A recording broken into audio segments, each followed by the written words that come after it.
বন্ধুরা, পাকিস্তানিরা চীনের কাছে বেশ রেগে রাগ প্রকাশ করছে এবং তারা স্পষ্টভাবে বলছে, যখন HQ অর্থাৎ এয়ার ডিফেন্স সিস্টেম কিনতে এসেছিলাম তখন তো আপনারা অনেক বড় কথা বলেছিলেন যে HQ-9 এটা যে কোনো মিসাইলকে আটকাতে পারবে, এমনকি ব্রহ্মোস মিসাইলকেও আটকাতে পারবে এবং এটা চীনের one of the best missile system, এটা চীনা পেট্রিয়টিক সিস্টেম। কিন্তু এখন যখন পাকিস্তানিরা আবার চীনের কাছে গেছে তখন তারা কি বলছে, যে এর থেকেও বেশি দামি এয়ার ডিফেন্স সিস্টেম নিতে হবে, কারণ বর্তমান যে HQ-9 আছে সেই HQ-9 কিন্তু কিছুই আটকাতে পারেনি। অপারেশন সিন্দুরের সময় সেটা প্রুভ হয়ে গেছে। এখন চীনরা কি বলছে? চীন বলছে, দেখো HQ-9 যেটা ডিজাইন করা হয়েছিল সেটা ব্রহ্মোসের মতো অ্যাডভান্স মিসাইল সিস্টেমটাকে আটকানোর জন্য তৈরি করা হয়েছিল, কিন্তু বর্তমানে তারা বলছে যে এর থেকেও বড় অ্যাডভান্স সিস্টেম আমরা তৈরি করেছি এবং সেটাকে এখন ইউজ করতে হবে। দাম একটু বেশি হবে, তবে লোন আমরা দিয়ে দেব, পরে না হয় তোমরা পরিশোধ করে দিও। বলছে যে এখন যে সিস্টেমটা তৈরি করেছি সেই সিস্টেম যে কোনো স্যাটেলাইটকে সিস্টেম পর্যন্ত ব্লক করে দিতে পারবে, এত অ্যাডভান্স একটা সিস্টেম। এখন পাকিস্তানিদের মাথায় হাত পড়েছে। পাকিস্তানিরা কি করবে? পাকিস্তানিরা ভেবে উঠতে পারছে না যে যেটা তারা HQ-9 যেটা নিয়েছিল সেই HQ-9 তাদের যা অবস্থা বর্তমান সময়ে, সেটাতে তারা যেভাবে হতাশ হয়েছে, আবার কি তারা চীনের উপর ভরসা করবে? বিভিন্ন প্রতিরক্ষা পটলে এই বিষয়ে প্রচুর পরিমাণে কভার করা হচ্ছে। ডিটেলসে সমস্ত কিছু এই ভিডিওটার মধ্যে থাকবে। ভিডিওটা ভালো লাগলে লাইক করে দেবেন, চ্যানেলটাতে নতুন হয়ে থাকলে সাবস্ক্রাইব করে দেবেন এবং মাস্ট এই ভিডিওগুলোকে শেয়ার করতে ভুলবেন না। দেখুন চীন কি বলছে। চীন বলছে যে HQ-9 যেটা আছে সেটা কিন্তু ব্রহ্মোস মিসাইলকে আটকানোর জন্য তৈরি করা হয়নি। কারণ দেখুন, নেপালের একটা নিউজ পেপারে রিসেন্টলি রিলিজ হয়েছিল দ্য এশিয়া লাইভ বলে, সেখানে এই রিলেটেড একটা বড় নিউজ আর্টিকেল পাবলিশ হয়েছিল এবং পরবর্তীকালে ইন্ডিয়ার যে নিউজ পোর্টালগুলো আছে সেই পোর্টালেও পাবলিশ হয়েছে। তারপরেই শিওর হয়ে আমি আপনাদেরকে এই নিউজটা শেয়ার করছি। আজ পাকিস্তান সরকার থেকে নিজে থেকেই জানিয়েছে যে চীনের যে 40টা J-35 স্টিলথ জেট ছিল এবং K-500 যেটা র্যাডার সিস্টেম ছিল এবং HQ-9 যেটা এয়ার ডিফেন্স সিস্টেম ছিল, সেই সমস্ত এয়ার ডিফেন্স সিস্টেম চায়না আরো অ্যাডভান্সলি কিন্তু ডিফেন্স সিস্টেম অফার করছে এবং চায়না অলসো পাকিস্তানকে বলেছে যে তাদের যে $3.7 বিলিয়ন যে দেনা ছিল, ডেপ্ট ছিল, সেই দেনাও নাকি তাদেরকে পিছিয়ে দেওয়া হচ্ছে, অর্থাৎ পাকিস্তান চাইলে পরবর্তীকালে সেই দেনা শোধ করতে পারে।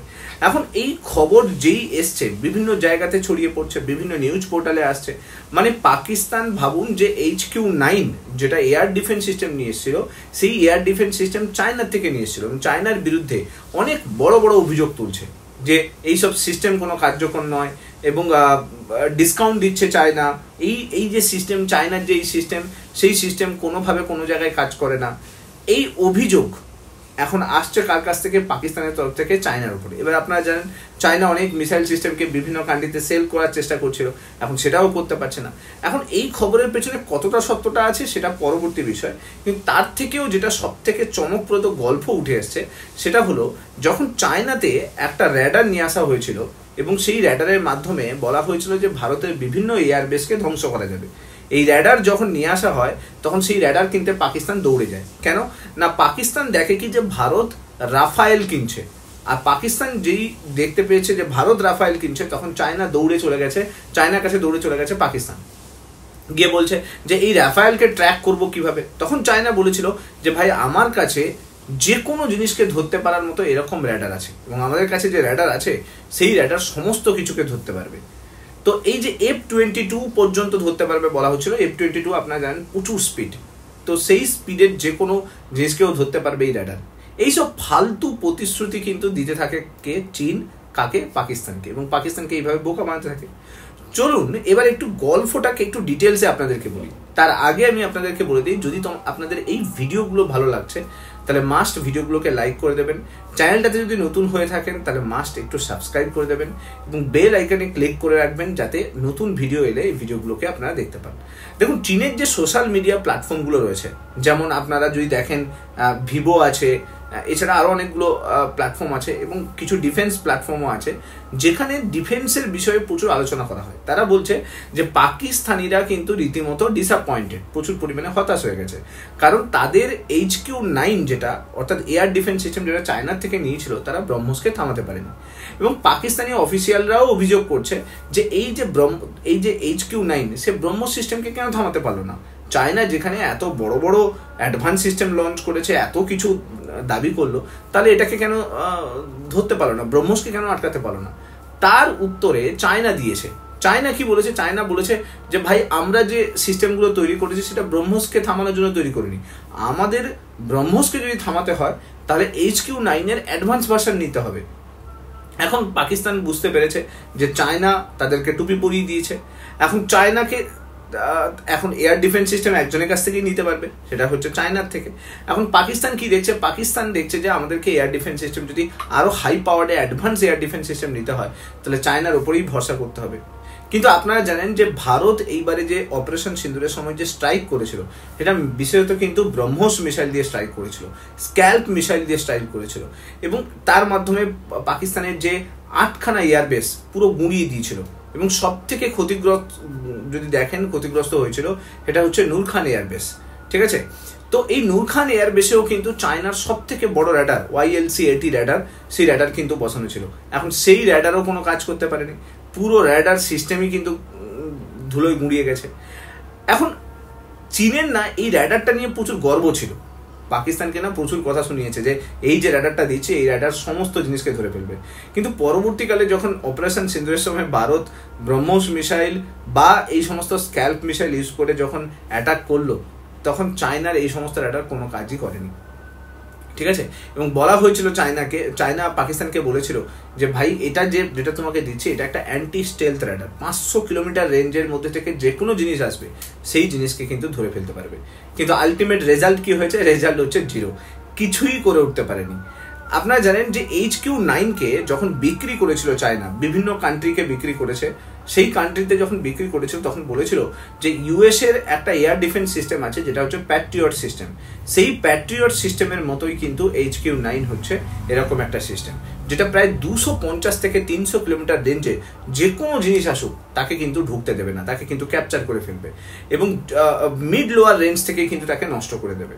এখন পাকিস্তান কি করেছিল? পাকিস্তান দেখেছিল যে আমাদের যদি এয়ার ডিফেন্স সিস্টেমকে তৈরি করতে হয় তাহলে চাইনিজ সিস্টেম ইউজ করতে হবে, তো চাইনিজদের কাছ থেকে HQ-9কে নিয়েছিল এবং YLC-80 র্যাডারকে নিয়েছিল। এখন সেগুলোর পরিস্থিতি আপনারা জানেন, যখন অপারেশন সিন্দুর ভারত লঞ্চ করেছিল সেই সিন্দুরের সময় সব কিছুকে কিন্তু স্তব্ধ করে দিয়েছিল এবং সব কিছুকে প্রায় ধ্বংস করে দেয়। এয়ার ডিফেন্স সিস্টেম পাকিস্তানের কাছে প্রায় কিছুই নেই। চীন যখন বিক্রি করেছে তখন বলেছিল ভাই তুমি নিয়ে যাও, কোনো কিছু হবে না, নির্ভয়ে নিয়ে যাও, 300 কিলোমিটার রেঞ্জে যা কিছু আসবে সব ধ্বংস করে দেবে এবং এর যে র্যাডার আছে সেই র্যাডার সমস্ত কিছুকে ট্র্যাক করতে সক্ষম হবে। কিন্তু আলটিমেট রেজাল্ট হচ্ছে 0, কিছুই বেরোয়নি, কিছুই হয়নি। এই সমস্ত কিছুর ভিত্তিতে পাকিস্তান তার পুরো এয়ার ডিফেন্স সিস্টেমকে সাজিয়েছিল এবং বলেছিল যে ভারতের থেকে অনেক বড় এয়ার ডিফেন্স সিস্টেম আমাদের কাছে আছে। এবং তারা আরও বলেছিল যে আমাদের কাছে IBS-150 আছে, IBS-150 একটা র্যাডার, বিশাল বড় র্যাডার, YLC র্যাডার আছে, এবং তারা বলেছিল যে ব্রাহ্মস আমাদের কিছু করতে পারবে না, আমাদের কাছে যে ধরনের র্যাডার আছে, যে ধরনের ডিফেন্স সিস্টেম আছে সেটা ভারতের কাছে কিছুই নেই। কিন্তু অপারেশন সিন্দুরের সময় পাকিস্তান ভালোভাবে বুঝে গেছে যে চায়না হচ্ছে তাদেরকে ধোঁকা দিয়েছে। এখন প্রশ্ন হলো চায়না এরকম করে আসছে, ঠিক আছে? চায়নার সিস্টেমকে যদি আপনি দেখেন সেটা কিন্তু দেখতে ভালো লাগে, কিন্তু যুদ্ধে ব্যবহার করার পর পাকিস্তান বুঝেছে যে ভাই এটার কোনো কাজ নেই, একদম অপ্রয়োজন। চীনা সোশ্যাল মিডিয়াতে এটা নিয়ে রীতিমতো হইচই চলছে এবং HQ-9 ভালো, কিন্তু পাকিস্তানিরা ঠিক মতো করে এটাকে ইউটিলাইজ করতে পারেনি। এটা দাবি করছে কে? চায়না বলছে যে HQ-9 ডিফেন্স সিস্টেম আমরা ইউজ করছি, আমরা প্রায় 300 unit air defence system use করছি HQ-9 এর, কিন্তু পাকিস্তানিতে কোনো ট্রেন্ড অফিসার নেই সেগুলোকে চালানোর জন্য, ট্রেন্ড শোল্ডার নেই সেগুলোকে চালানোর জন্য, যার জন্য কোনো কিছু করতে পারছে না। তো সিস্টেম তো ভালো, কিন্তু পাকিস্তানি বাহিনী সেটাকে ভালোভাবে ব্যবহার করতে পারেনি। কিন্তু যাই বলুন না কেন, এই পুরো ঘটনার পরে মানে HQ-9 যে ঠিকমতো কাজ করতে পারেনি, ব্রহ্মস মিসাইল যে ভারতে অ্যাটাক করতে সক্ষম হয়েছে, এরপরে চীন কিন্তু একটু হলেও উদ্বিগ্ন। চীন কিন্তু জানেন শুধুমাত্র পাকিস্তানকে নয়, সৌদি আরবকে বিক্রি করেছে, এমনকি টার্কি তাদেরকেও বিক্রি করেছে। প্রায় 80% যদি দেখেন ডিফেন্স এক্সপোর্ট চায়না পাকিস্তানকে প্রত্যেক বছর করে এসছে, ঠিক আছে। $20 বিলিয়ন অস্ত্র তারা টোটাল কিন্তু পাকিস্তানকে দিয়েছে। J-10C, JF-17, PL-15, উইংলুং 2 সব কিন্তু দিয়েছে, কিন্তু সব অপারেশন সিন্দুরের সময় ফেল হয়েছে। চীনও চিন্তিত, পাকিস্তানও চিন্তিত। চীন আরেকটা দিক দিয়ে মনের মধ্যে প্রশ্ন রাখছে যে পাকিস্তান যদি চীনকে রিপ্লেস করে টার্কি চলে যায় বা ইউরোপের দিকে চলে যায় তাহলে কি হবে। কারণ আপনারা জানেন যে ওয়েস্টার্ন কান্ট্রিও কিন্তু ওত পেতে বসে রয়েছে। চীন অফার করছে কি যে ভাই 40টা JL-35 নিয়ে চলে যাও, ঠিক আছে। তোমাদের যখন YLC রাডার কাজ করছে না, KG-500 AWS সিস্টেম যেটা, সেটা নিয়ে চলে যাও, HQ-9 নিয়ে চলে যাও আরও ভালোভাবে। যত কিছু লোন আছে সেই লোনগুলো না হয় মুকুব করে দিচ্ছি। এবং এখন বর্তমানে দাবি করছে যে বর্তমানে যে HQ-9 সেটা অনেক অ্যাডভান্স আছে, হাইপারসনিক মিসাইলকেও পর্যন্ত থামিয়ে দেবে, স্যাটেলাইটকেও পর্যন্ত জ্যাম করে দেবে। নতুন নতুন প্রতিশ্রুতি দিচ্ছে, কিন্তু ওই যে একটা কথা আছে না, চীনা মাল চললে তো চাঁদ পর্যন্ত যাবে, না চললে তো সন্ধ্যা পর্যন্ত টিকবে না। এখন তো সন্ধ্যা পর্যন্ত টেকে না, কিছুক্ষণের মধ্যেই জ্যাম হয়ে যায়। দেখুন চীন নিজেও কিন্তু অনেকটা চিন্তায় আছে, কারণ HQ-9 তাদের যদি দেখেন পুরো এয়ারফোর্সের সিস্টেমে, এয়ার ডিফেন্স সিস্টেমের মধ্যে প্রায় 300 ইউনিট HQ-9কে তারা ইউজ করে। এখন যদি অপারেশন সিন্দুরের সময় HQ-9 অকেজো প্রমাণিত হয়েছে, এটা বোঝা গেছে, এখন প্রচুর নিউজ চলে এসে, তাহলে তারা নিজেরাও আতঙ্কিত আছে। তারা বলছে যে YLC যে র্যাডার রয়েছে তাকে ধ্বংস করে দিয়েছে। এটা চীনের গর্ব ছিল। চীনের মতে এই র্যাডার পৃথিবীর সব থেকে বড় র্যাডার, সব থেকে সেরা র্যাডার। মানে আপনি যদি র্যাডারটাকে দেখেন, একটা ব্যাডমিন্টন কোর্টের সমান এত বড় র্যাডার। এখন সে সমস্ত স্টেলথ ফাইটারকেও ধরতে পারে, যার স্পিড অনেক বেশি। F-22 ধরুন, F-35 ধরুন, এগুলো কিছুই এদের কাছে নয়, সব কিছু ধরে ফেলবে। এখন সেটাও অপারেশন সিন্দুরের সময় সেটাও ফেল হয়েছে। ভারত অপারেশন সিন্দুরের সময় পাকিস্তানে নিজে গিয়ে ধ্বংস করেছে, ভেতরে ঢুকে গিয়ে ধ্বংস করেছে। এখন এই র্যাডারও পাকিস্তানকে দিয়েছিল কে? চীন। এখন সেই র্যাডারও ফেল হয়েছে। এই র্যাডার চীন বিভিন্ন কান্ট্রিকে এক্সপোর্ট করেছিল এবং বলেছিল যে এটা ভবিষ্যতে চায়নাকে ডিফেন্স ফিল্ডে অনেক বেশি টাকা এনে দেবে। কিন্তু কি হলো? আলটিমেট রেজাল্ট কি দাঁড়ালো? 0। সেখান থেকেও কিছু পাবে না। পাকিস্তানকে দিয়ে চায়না এখন ভাবছে যে আমি ভুল করলাম না তো, কারণ ব্রহ্মোস মিসাইল এই সমস্ত র্যাডার থেকে শুরু করে এয়ার ডিফেন্স সিস্টেম থেকে শুরু করে সমস্ত চাইনিজ যে ইকুইপমেন্টগুলো সেগুলোকে ধ্বংস করতে সক্ষম হয়েছে। এখন এই পুরো ঘটনার পরে চায়না এখন ধন্দে পড়ে গেছে যে আমি সমস্ত কিছু এয়ার ডিফেন্স সিস্টেম বলুন, ইকুইপমেন্ট বলুন, পাকিস্তানকে দিয়ে ভুল করছি না তো। কারণ চায়না পাকিস্তানকে না দিলেও হবে না, কারণ চায়না তো আর অন্যান্য কান্ট্রিকে সেল করতে যেতে পারবে না, কারণ সেখানে US আছে। তো চায়না বেসিক্যালি কিন্তু পাকিস্তানকেই সেল করতে হবে, তাই জন্য চায়নার কাছে অপশানও নেই। সো এখন দেখার বিষয় পরবর্তীকালে চায়না কি স্টেপ নেয়, পাকিস্তানের সঙ্গে কি ডিল করে, সেটা দেখার বিষয়।